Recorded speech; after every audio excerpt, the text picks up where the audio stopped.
Far away from Earth in the cold and silent darkness of space, a white ship glided gently between the stars. Its name was Solace, a human relief ship sent to the distant colony world of Avon Prime. The ship carried no weapons, no soldiers, no shields of war. Inside were doctors, nurses, and engineers, people who came not to fight but to heal. Its cargo bays were full of food, medicine, and clean water. To the people of Avon Prime, it was a symbol of hope, a promise that Earth still cared for those who suffered beyond its reach. For 3 days, everything was calm. The stars burned quietly, and the crew worked in peace. Dr. Lena Hart, the chief medical officer, looked out through the viewing window, her reflection mixing with the stars. She smiled softly as she spoke to her assistant. "After this mission, maybe we'll get a little rest." The young medic beside her laughed. "You always say that, Doctor."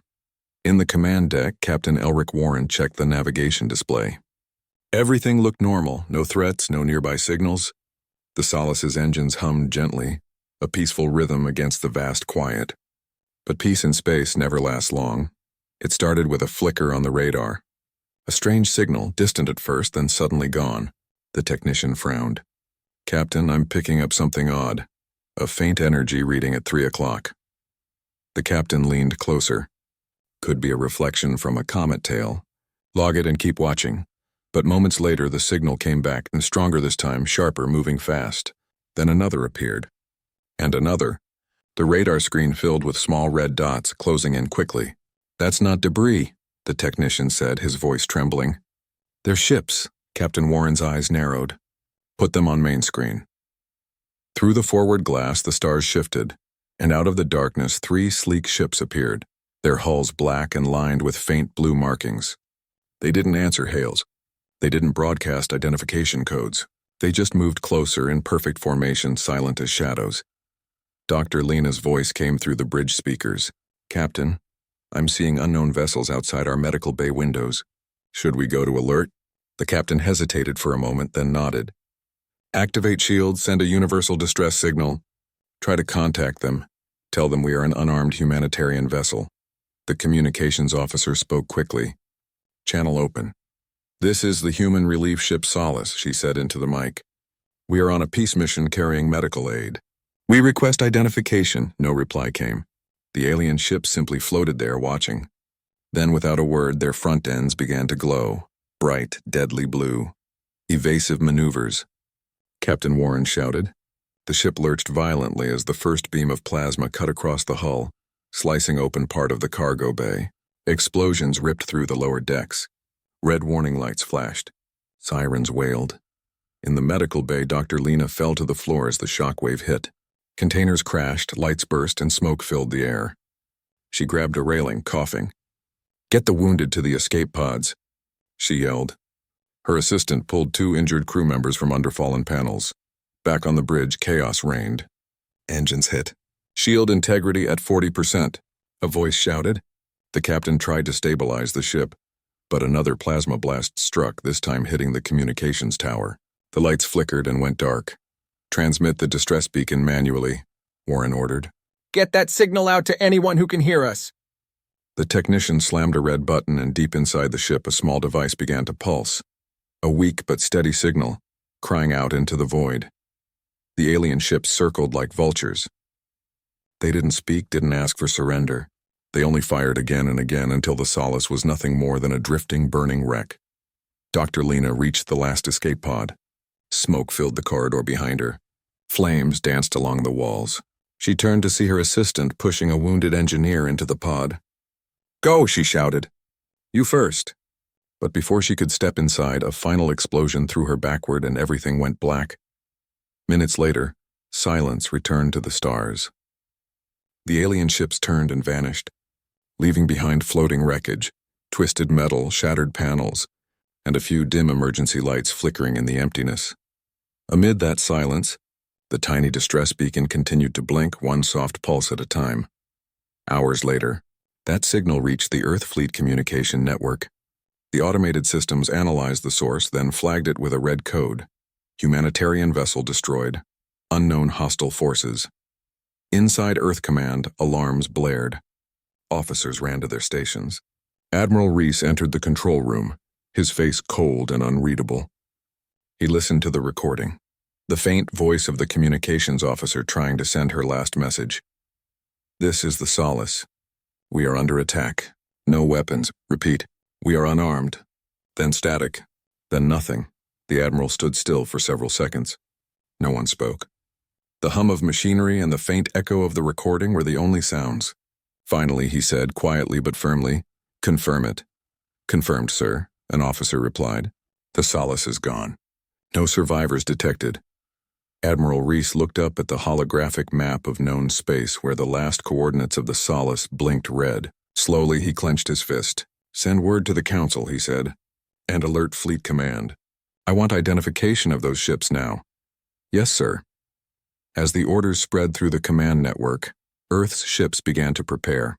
Engineers hurried through hangars, pilots climbed into cockpits, and old war vessels were reactivated. The mood across the solar system shifted from calm to cold anger. For years, humanity had tried to live in peace among the stars. They had built alliances, shared technology, sent aid to worlds in need. But that night, when the distress signal from the Solace echoed through Earth's skies, something changed deep within every human heart. Dr. Lena's face, smiling from a crew photo, appeared on every news screen. People whispered her name like a memory of something sacred. The doctor who went to heal, not to fight. The attack wasn't just a crime. It was a message, and Earth heard it loud and clear. When Admiral Reese returned to the central command room, the decision had already formed in his mind. The time for peace had ended. He looked out through the station's glass window, watching the planet's curve glow in the sunlight. His voice was calm but heavy with meaning. "Prepare the fleet," he said. "No mercy." And across the stars, the engines of war began to wake. The news of the attack on the Solace spread across Earth like wildfire. Every screen, every news channel, every digital feed carried the same breaking message. Human relief ship destroyed. No survivors. People stopped what they were doing and watched in silence. Some cried. Others clenched their fists in anger. The image of the white ship burning in the dark was replayed again and again, a painful reminder that even mercy could be murdered in space. In the great city of New Geneva, Earth's leaders gathered in the high glass tower known as the United Council Hall. The meeting room was filled with tension. Long tables, holographic maps, and faces that looked both furious and afraid. At the center of the room stood Admiral Reese, the man now responsible for the fleet's next move. Counselor Mira leaned forward. "We need proof before we start another war," she said. "If we strike the wrong enemy, we could start a conflict that burns half the galaxy." Admiral Reese kept his eyes on the holomap showing the last known location of the Solace. "We already have proof," he said quietly. The energy readings from the attack matched Taric Dominion weapon signatures. "Same frequency, same plasma residue." Another counselor slammed his hand on the table. "Then it's an act of war. They killed our people." The room erupted in voices. Anger, fear, argument. Some demanded revenge. Others begged for restraint. The sound of shouting filled the chamber until Admiral Reese spoke again, calm but sharp as steel. "Enough." The room went silent. He walked slowly to the center of the table and tapped the hologram. Images of the Solace appeared. Its burning hull, its final signal, and the faces of its crew. "These were doctors," he said. "Medics, civilians. They had no weapons, no shields. They were helping others. And they were destroyed for it." His voice grew colder. "If we stay silent now, then every race in the stars will think humanity is weak. That they can kill our people without fear. That ends today." For a long time, no one spoke. The air was heavy with the weight of what he had said.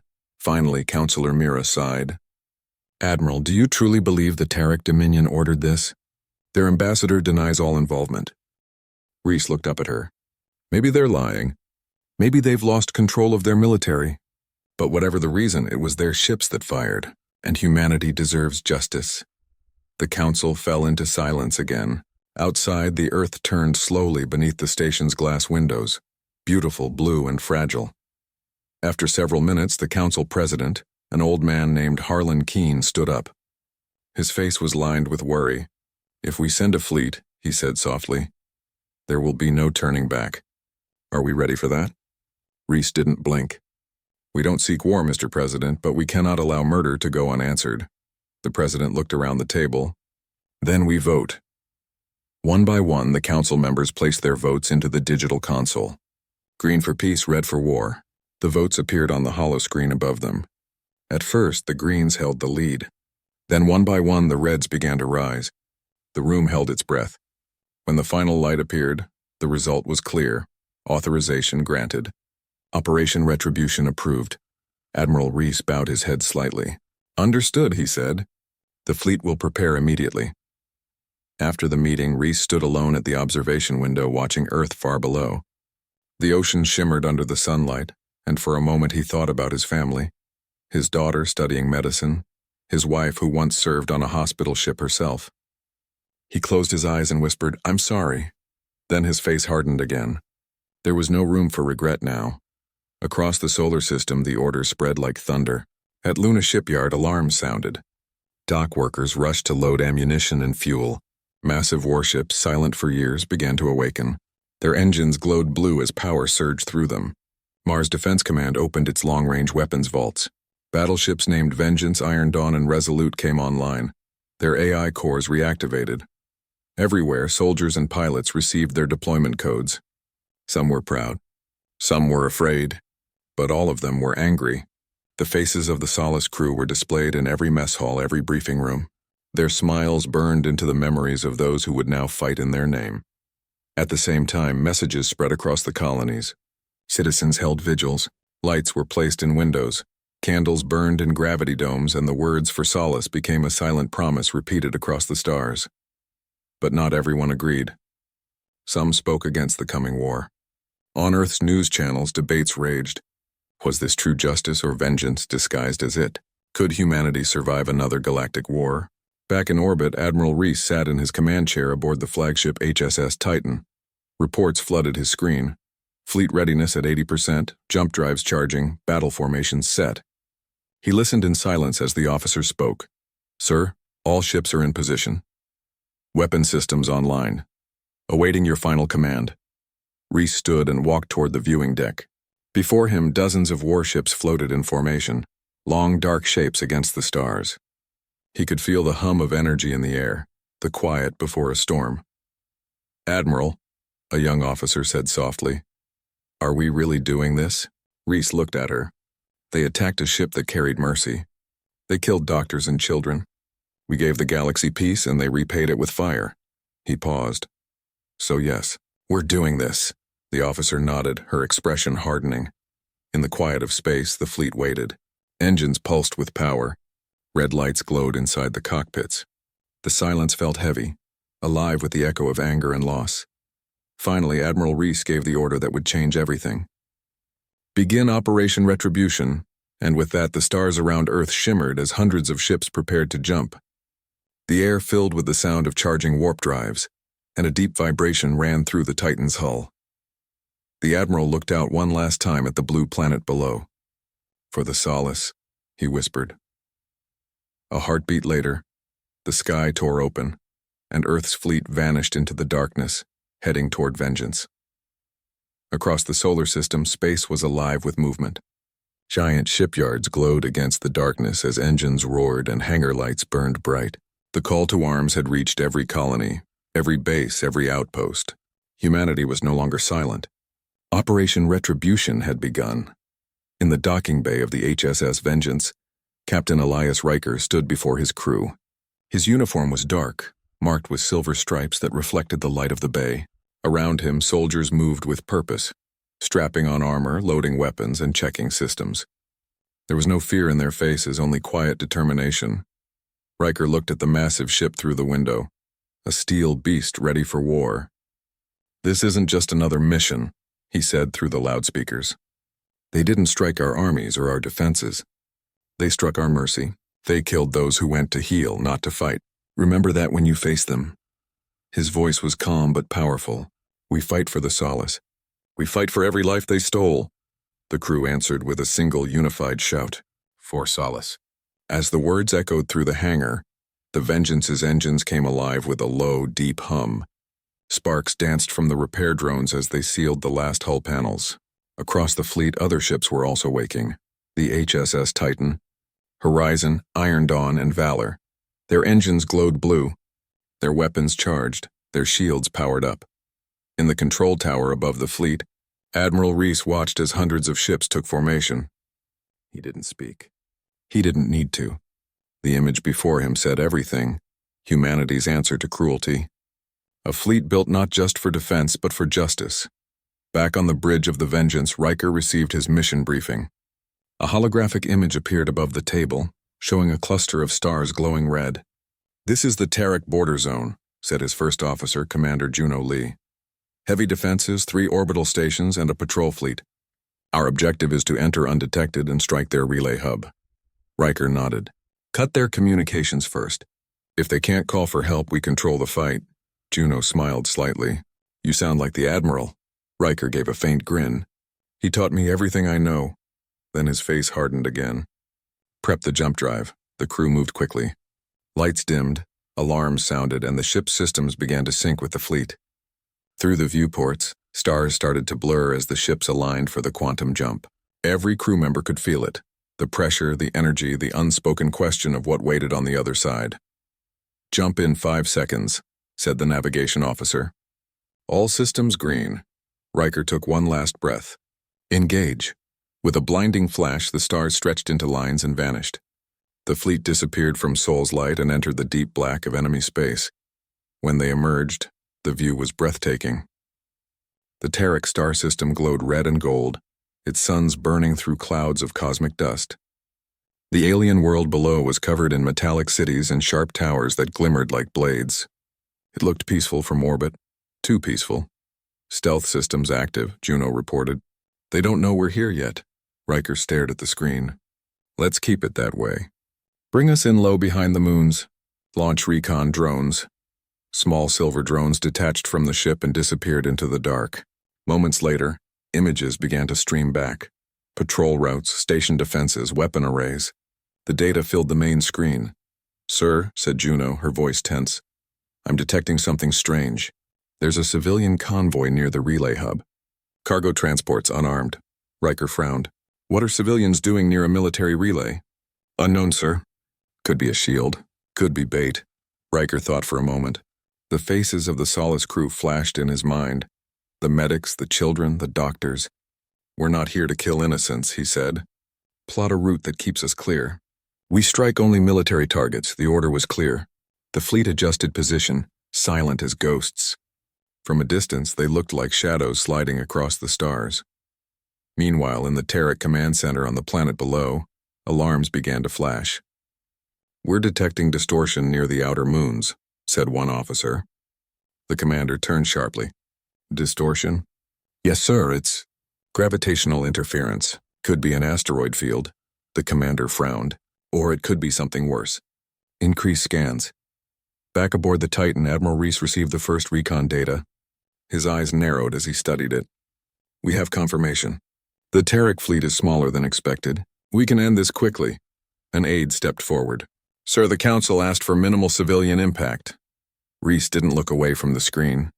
Tell the Council they should have thought of that before sending doctors into a war zone. The aide hesitated but didn't argue. "Transmit to all ships," Reese ordered. "Prepare for engagement. We strike at dawn by their local time. I want their command center silenced before they even understand who we are." As the fleet drifted behind the moon's shadow, the humans waited. The sound of engines filled the halls like a low heartbeat. Pilots sat in their cockpits, hands on controls, eyes locked on the countdown timer. Soldiers checked their weapons in silence. Every second felt longer than the last. In his quarters, Riker sat at his desk holding a small picture. Dr. Lena Hart, smiling beside the Solace's crew. He remembered the first time he met her during a supply mission to Avon Prime. She had given him a medical patch for a burn on his hand and told him to try staying out of trouble. He smiled sadly. "You didn't deserve what they did to you," he whispered. "But I promise you, they'll never do it again." The intercom buzzed. "Captain, we're ready for the assault." Riker stood up, his voice steady. "Then let's make history." The lights dimmed to red. The fleet's formation tightened. From the shadows of the moon, hundreds of ships began to move. Their engines glowed faintly like fireflies in the dark. As they broke into open space, the Admiral's final message went out to every pilot and every gunner. Remember the Solace. No hesitation. No mercy. And then, with a flash brighter than any sunrise, the human fleet opened fire. The first shot came like lightning across the void. A single blue streak of plasma cut through the black sky and struck the nearest Terek station. For a second, there was silence. Then the whole structure erupted in a storm of fire and debris. The shockwave rippled through space as alarms began to scream on every Terek ship in the system. The humans had arrived. From the bridge of the HSS Titan, Admiral Reese watched the chaos unfold. "Maintain formation," he ordered calmly. "Target their command ships first. End this before they can call for help." His fleet obeyed without hesitation. Hundreds of human warships moved in unison, shining like blades of light as they charged toward the enemy lines. In orbit above the red planet, the HSS Vengeance led the first strike. Captain Riker's voice was sharp and focused. "Weapons free. All batteries fire on my mark. Let them feel what Earth can do." On his command, the ship's cannons roared to life. Missiles streaked forward and railguns sent burning metal across the stars. Every blast found its mark. The first Terek warships broke apart, their remains spinning through the void like shattered glass. But the Terek were not cowards. Within seconds, their fleet regrouped. Dark ships spread their wings and returned fire. Plasma burst lit up space like a storm of blue fire. The Vengeance shook violently as energy bolts slammed into its shields. "Shields at 60%! Juno shouted. "They're focusing fire on us." Riker gritted his teeth. "Keep steady. Focus on their carriers. If they lose those, their fighters die blind." Outside, hundreds of small alien craft poured from their hangars, darting between the human ships like insects. Dogfights exploded across the battlefield. Human fighters weaved through laser fire, chasing down their targets with deadly precision. Pilots shouted over comms, the sound of static mixing with battle cries. "Two on my tail, got him. Missiles inbound. Flare, flare. We're hit. Ejecting." Everywhere the sky burned. On the Titan, Reese stood unshaken. "Deploy drone wings," he commanded. "Let the machines clean the field." From the carrier's belly, thousands of autonomous drones shot out, moving in perfect synchronization. They formed a web of light, cutting through enemy fighters like a blade through cloth. The Terek tried to regroup again, but it was useless. Humanity's machines were faster, smarter, merciless. Then a massive explosion lit up the horizon. One of the human ships, the HSS Iron Dawn, took a direct hit from a Terek battleship. Flames spread across its hull as the ship began to break apart. The crew fought desperately to stabilize it, but the damage was too great.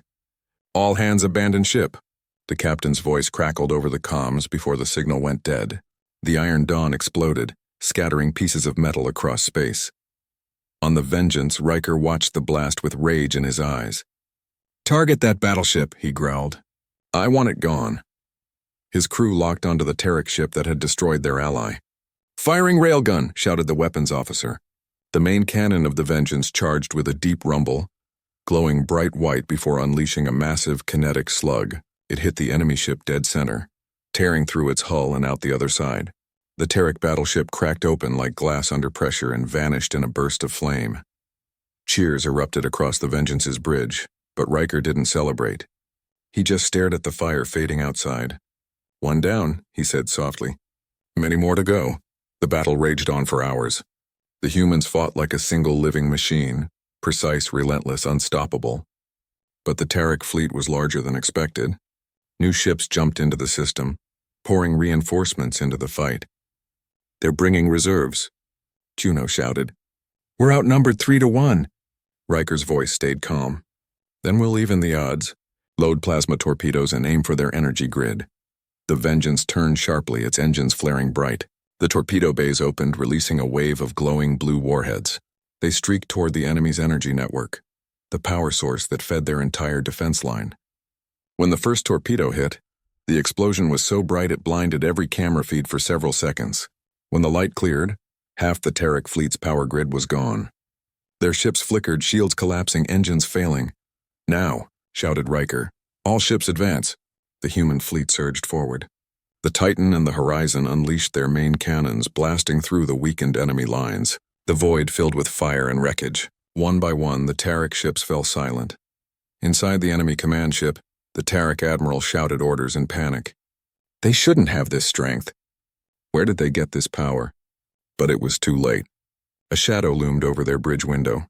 The Vengeance itself. "Captain Riker," Juno said, "we have a lock." Riker's face was cold and unreadable. "Fire." The Vengeance fired its final barrage, a storm of light that tore through the Terek flagship. It exploded in silence, a flower of blue fire blooming in the dark. When the last enemy ship fell, the battlefield went quiet. Only drifting debris and the faint glow of burning wrecks filled the space between the stars. The human fleet slowed to a halt, their weapons cooling, engines dimming. The victory was real, but it didn't feel like triumph. On the Titan, Admiral Reese stood at the viewing window. The wreckage of 2 human ships floated among hundreds of destroyed Terek vessels. "Report," he said quietly. 17 ships lost, his aide replied. "Thousands of casualties, but the enemy fleet is gone." Reese nodded slowly. "Begin recovery operations. Gather survivors. We'll send a message to Earth." As rescue drones spread through the wreckage, Riker leaned against the rail of his bridge, his eyes fixed on the dark. "We won," Juno said softly beside him. "Did we?" Riker whispered. "Or did we just start something we can't stop?" In the silence of space, the human fleet stood among the ruins of their enemies, victorious, but with the uneasy feeling that this battle was only the beginning of something much greater. Days passed after the battle, but the silence that followed was heavier than the noise of war. The wreckage of destroyed ships still floated in the Terek system, cold metal drifting through endless space, a graveyard of fire and shadows.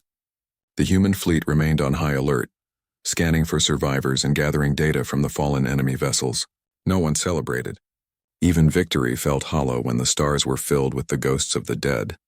On the bridge of the HSS Titan, Admiral Reese stood beside a glowing hologram showing the positions of wrecked ships. His officers worked quietly around him, faces pale from exhaustion. "Admiral," one of them said, "our recon teams have recovered a data core from the Terek flagship. It's damaged, but it might tell us who ordered the attack on the Solace." Reese turned sharply. "Get it to the analysis lab. Now." Hours later, in the lab's dim blue light, engineers and intelligence officers surrounded the cracked data sphere. Sparks flickered from its edges as they carefully reconnected the wires. A low hum filled the room, then the screen came alive with alien symbols. "Translate it," Reese ordered. Lines of alien code shifted into human letters. The first document appeared, a series of military orders, signed by a name that made everyone pause. It wasn't the Terek government seal. It was the mark of General Varric Kren, a warlord exiled years ago for crimes against his own people. "He wasn't acting under orders," one officer whispered. "He did this on his own," Reese frowned. "Why would an exiled warlord attack a human ship?" The technician scrolled further.